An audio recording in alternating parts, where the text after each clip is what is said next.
Assalamualaikum warahmatullahi wabarakatuh. Perkenalkan kami dari kelompok 8. Pada kesempatan kali ini kami akan menjelaskan tentang Kesultanan Cirebon. Sebelum itu, izinkan kami perkenalkan diri kami dahulu. Saya Sultan Alfa, absen 31.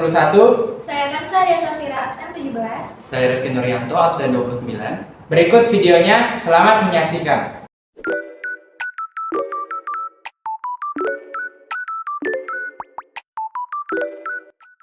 Letak Kerajaan Kesultanan Cirebon terletak pada pesisir utara Pulau Jawa, tepatnya perbatasan antara Jawa Barat dengan Jawa Tengah. Untuk sumber-sumber sejarahnya sendiri ada Babat Tanah Sunda, Babat Cirebon, dan Carita Purwaka Paruban Nagari. Dan Kitab Negara Kertabumi. Berlandaskan pada sumber tersebut, dapat kita ketahui bahwa Cirebon di awal terbentuknya merupakan sebuah dukuh kecil yang dibangun oleh Ki Gedeng Tapa. Dengan bantuan serta dukungan pelabuhan yang ramai, wilayahnya pun berkembang menjadi kota besar di pesisir utara Jawa. Sejarah berdirinya Kesultanan Cirebon. Menurut Sulendraniningrat yang mendasarkan pada naskah Babat Tanah Sunda dan Atja pada naskah Carita Purwaka Caruban Nagari, Cirebon pada awalnya adalah sebuah dukuh kecil yang dibangun oleh Ki Gedeng Tapa. Lambat laun, daerah ini berkembang menjadi sebuah desa yang ramai dan diberi nama Caruban. Bahasa Sunda yaitu campuran, karena bercampurnya para pendatang dari berbagai macam suku, agama, bahasa, adat, dan mata pencaharian yang berbeda-beda. Mengingat sebagian besar mata pencaharian masyarakat adalah sebagai nelayan, maka berkembanglah pekerjaan menangkap ikan dan rebon. Rebon yaitu udang kecil, serta pembuatan terasi, petis, dan garam. Istilah air bekas pembuatan terasi dari udang rebon inilah berkembang sebutan cai rebon, atau dalam bahasa Sunda yaitu air rebon, yang kemudian menjadi Cirebon. Dengan dukungan pelabuhan yang ramai, Cirebon berkembang menjadi kota besar dan pelabuhan penting di pesisir utara Jawa. Selain itu, Cirebon menjadi cikal bakal pusat penyebaran agama Islam di Jawa Barat. Perkembangan kerajaan Cirebon bermula dari Ki Gedeng Tapa, seorang saudagar kaya di pelabuhan Muara Jati. Ia membuka hutan ilalang dan membangun sebuah gubung dan tajuk. Saat itu, pendatang mulai menetap dan membentuk masyarakat baru di desa Caruban. Kuwu atau kepala desa Caruban pertama adalah Ki Gedeng Alang-Alang, sementara sebagai pangraksa bumi atau wakilnya adalah Raden Walang Sungsang, cucu Ki Gedeng Tapa. Setelah Ki Gedeng Alang-Alang wafat, Walang Sungsang atau Kian Santang diangkat menjadi penggantinya dengan gelar Pangeran Cakrabuana.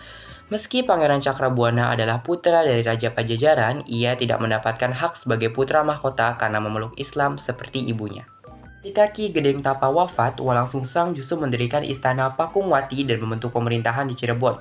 Dengan demikian, orang yang dianggap sebagai pendiri Kesultanan Cirebon adalah Walang Sungsang atau Pangeran Cakrabuana. Usai menunaikan ibadah haji, ia dikenal sebagai Haji Abdullah Iman dan tampil sebagai Raja Cirebon pertama yang aktif menyebarkan agama Islam kepada rakyatnya. Raja pendiri yaitu Pangeran Cakrabuana atau Pangeran Walang Sungsang berkuasa pada tahun 1460 sampai dengan 1479 Masehi, kelahiran 1423 Masehi, Pakuan Pajajaran Kerajaan Sunda. Meninggal pada tahun 1529 sekitar umur 105 atau 106 tahun di Nagari Cirebon. Ayahnya adalah Prabu Siliwangi dan ibunya adalah Nyi Subang Larang.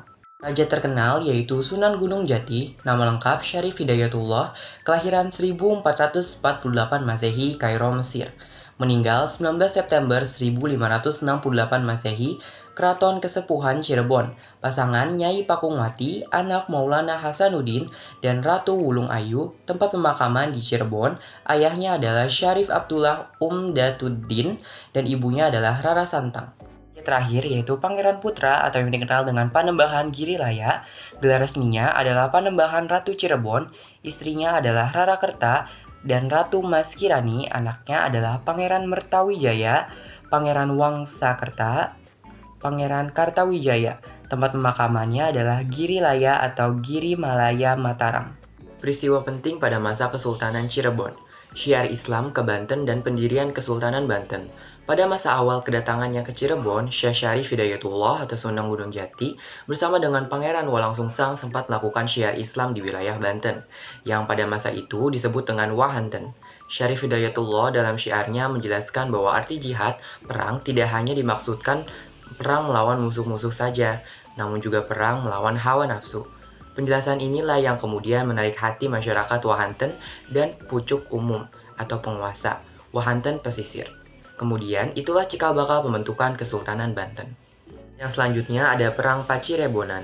Perang Pacirebonan yang biasa masyarakat Cirebon mengenalnya dengan nama Perang Pagarage adalah sebuah peristiwa pengiriman pasukan Kesultanan Cirebon ke wilayah Kesultanan Banten. Selanjutnya adalah Perang Harisbaya, yaitu perang antara dua kerajaan, yaitu Kerajaan Cirebon pada masa pemerintahan Panembahan Ratu versus Kerajaan Sumedang Larang pada masa pemerintahan Gesan Ulun yang terjadi sekitar tahun 1585 Masehi. Dan yang terakhir adalah masa kolonial dan kemerdekaan. Pada masa awal kemerdekaan, wilayah Kesultanan Cirebon menjadi bagian yang tidak terpisahkan dari Negara Kesatuan Republik Indonesia. Secara umum, wilayah Kesultanan Cirebon tercakup dalam Kota Cirebon dan Kabupaten Cirebon, yang secara administratif masing-masing dipimpin oleh pejabat pemerintah Indonesia, yaitu wali kota dan bupati. Selanjutnya ada Puncak Kejayaan. Kesultanan Cirebon berhasil mencapai puncak kejayaannya sejak dipimpin oleh salah satu dari 9 Wali Songo, yakni Syarif Hidayatullah atau biasa dikenal dengan Sunan Gunung Jati. Tak hanya berperan dalam politik Kesultanan Cirebon, Sunan Gunung Jati juga berhasil menjadi sosok kunci dalam penyebaran dan pengajaran agama Islam di Cirebon. Secara umum, ada beberapa faktor yang menyebabkan pemerintahan Sunan Gunung Jati diunggulkan. Di antaranya disebabkan oleh 1. Memerdekakan Kesultanan Cirebon dari Kesultanan Sunda Pajajaran. 2. Memperluas Kesultanan Cirebon hingga separuh Jawa Barat dan Banten. 3. Menyebarkan agama Islam secara masif kepada penduduk di wilayahnya. 4. Membangun infrastruktur yang penting seperti pelabuhan, keraton, jalan, dan masjid. Dan yang kelima, membuat pasukan militer yang kuat. Lalu ada keruntuhan kerajaan. Runtuhnya Kesultanan Cirebon dimulai pada tahun 1666 dalam masa pemerintahan Panembahan Ratu II atau Pangeran Rasmi. Latar belakang keruntuhan ini disebabkan oleh fitnah dari Sultan Amangkurat I yang merupakan penguasa Mataram. Faktor penyebab keruntuhan lainnya terjadi dalam perjanjian dengan VOC pada 7 Januari 1681. Hal ini mengakibatkan terjadinya monopoli ekonomi dan perdagangan di Kerajaan Cirebon. Tahun 1697, Kerajaan Cirebon terbagi menjadi 2, yaitu Kacirebonan dan Kaprabonan. Tahun ini menjadi awal mula faktor keruntuhan Kerajaan Cirebon yang diakibatkan oleh adanya kolonialisme. Selain kolonialisme, faktor penyebab lainnya diakibatkan oleh campur tangan Kerajaan Mataram dan Kerajaan Banten. Kedua kerajaan ini memiliki tujuan menguasai Kerajaan Cirebon yang lokasi perdagangannya strategis. Yang terakhir, peninggalan Kesultanan Cirebon. Pertama, ada Keraton Kasepuhan. Keraton Kasepuhan berlokasi di Jalan Kasepuhan nomor 43, Kecamatan Lemah Wungkuk, Kota Cirebon. Yang kedua, ada Keraton Kanoman.